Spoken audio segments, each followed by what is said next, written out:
नमस्कार मित्रांनो, भारतीय रेल्वेमध्ये आरआरबी मार्फत एनटीपीसी पदांसाठी भरती होणार आहे। एनटीपीसी म्हणजेच नॉन टेक्निकल पॉप्युलर कॅटेगरीज, ज्यामध्ये तुम्हाला टेक्निकल नॉलेजची किंवा टेक्निकल डिग्रीची तुम्हाला इथे गरज भासत नाही।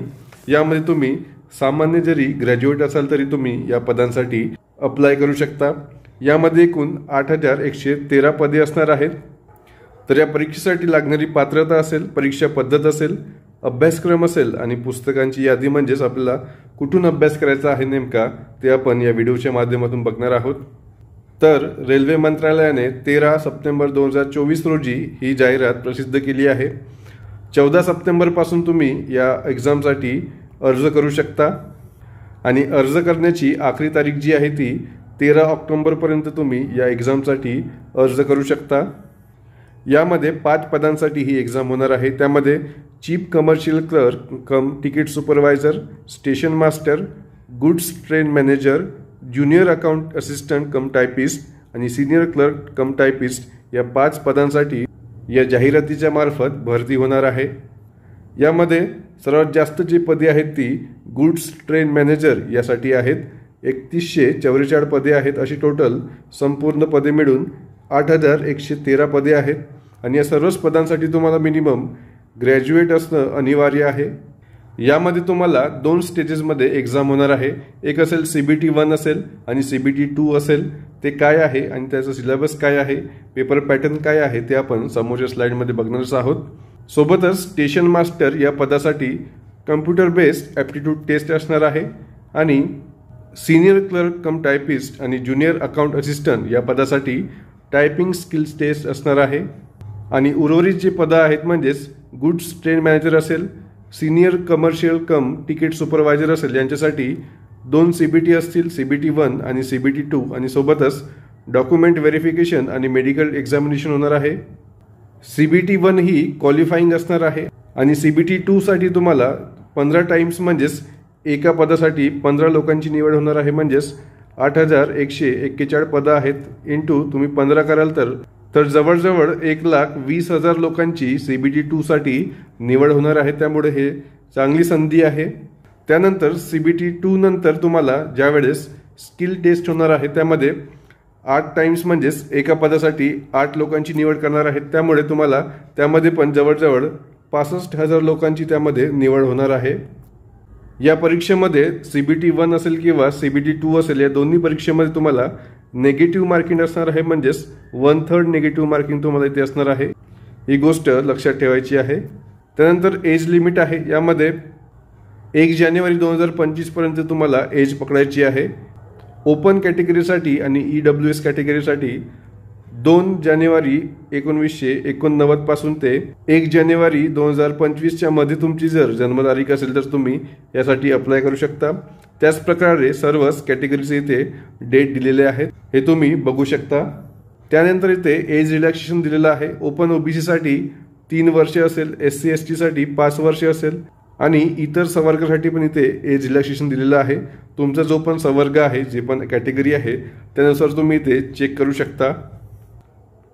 त्यानंतर एज्युकेशन क्वालिफिकेशन आहे म्हणजेच पात्रता आहे। तुम्हाला कुठल्याही श्रेणीमध्ये कुठल्याही क्षेत्रामध्ये मिनिमम ग्रॅज्युएशन झालं पाहिजे, हे मिनिमम क्रायटेरिया आहे। जरी तुम्ही लास्ट इयरमध्ये असाल किंवा तुमचा रिझल्ट जो आहे तो यायचा असेल तर तुम्ही याला अप्लाय करू शकत नाही। त्यानंतर एक्झामिनेशन फीज आहे।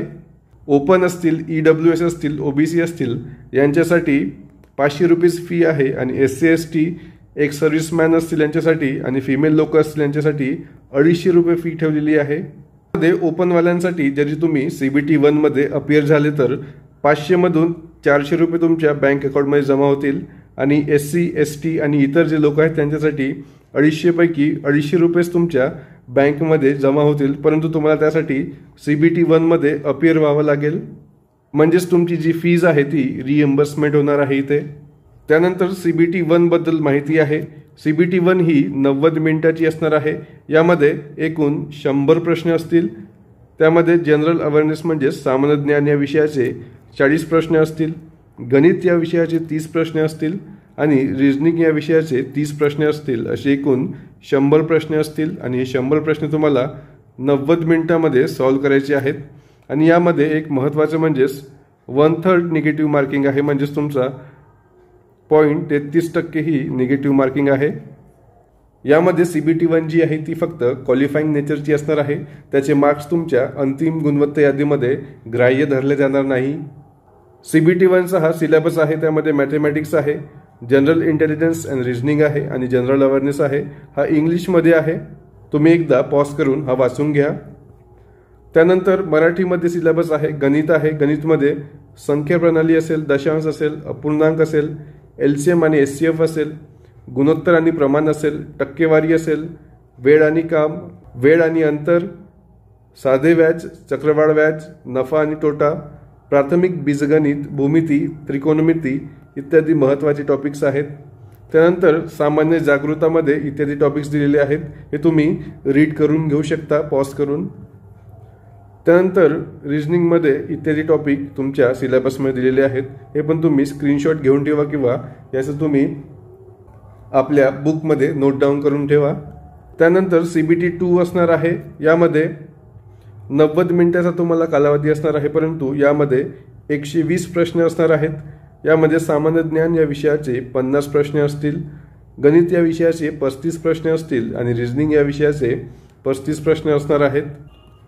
आणि यामध्ये एक बाब लक्षात ठेवायची आहे की CBT 1 असेल किंवा CBT 2 असेल, या दोन्ही परीक्षेमध्ये नॉर्मलायझेशन होणार आहे आणि त्या आधारेच तुमचं समोर सिलेक्शन होणार आहे। CBT 2 मध्ये पण तुम्हाला 1/3 निगेटिव्ह मार्किंग असणार आहे, हा पण लक्षात ठेवायचा आहे।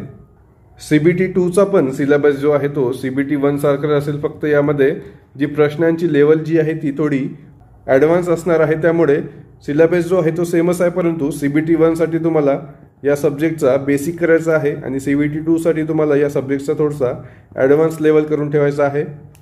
त्यानंतर CBT 1 आणि CBT 2 नंतर तुमची स्किल टेस्ट होणार आहे, त्यामध्ये गुड्स ट्रेन मॅनेजर असेल, सिनियर क्लर्क कम टायपिस्ट असेल, ज्युनियर अकाउंट असिस्टंट असेल, चीफ कमर्शियल कम तिकीट सुपरवायझर असेल आणि स्टेशन मास्टर असेल, यांच्यासाठी CBT 1 आणि CBT 2 ही दोन्ही कॉमन असणार आहे, म्हणजेच एकच परीक्षा असणार आहे। परंतु स्किल टेस्ट जी आहे ती सिनियर क्लर्क कम टायपिस्टसाठी असणार आहे, त्यानंतर ज्युनियर अकाउंटंट असिस्टंट यांच्यासाठी असणार आहे आणि स्टेशन मास्टर या पदासाठी कम्प्युटर बेस्ड ॲप्टिट्यूड टेस्ट असणार आहे। यामध्ये चीफ कमर्शियल कम तिकीट सुपरवायझर असेल किंवा गुड्स ट्रेन मॅनेजर असेल, यांच्यासाठी कुठलीही स्किल टेस्ट नसणार आहे। यामध्ये फक्त डॉक्युमेंट व्हेरिफिकेशन आणि मेडिकल टेस्टच्या आधारे तुमचं फायनल सिलेक्शन होणार आहे। तर याचा अभ्यास करताना तुम्हाला GK या विषयासाठी लुसेंट पब्लिकेशनचं पुस्तक वाचायचं आहे, त्यामध्ये संपूर्ण जे या परीक्षेसाठी महत्त्वाची इन्फॉर्मेशन आहे ती दिलेली आहे।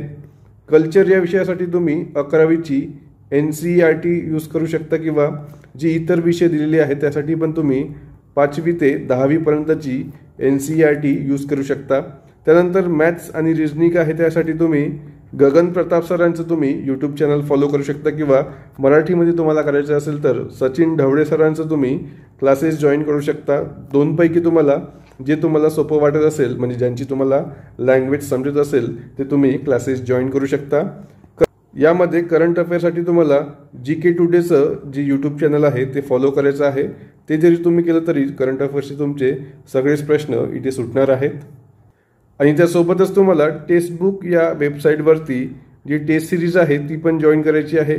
जेवढी जास्त तुमची प्रॅक्टिस इथे असणार आहे तेवढंच तुम्हाला एक्झाममध्ये बेनिफिट होणार आहे। ही संपूर्ण डिटेलमध्ये तुम्हाला जाहिरात वाचायची असेल तर आपल्या टेलिग्राम चॅनलवरती अपलोड केलेली आहे, तिथे जाऊन तुम्ही वाचू शकता।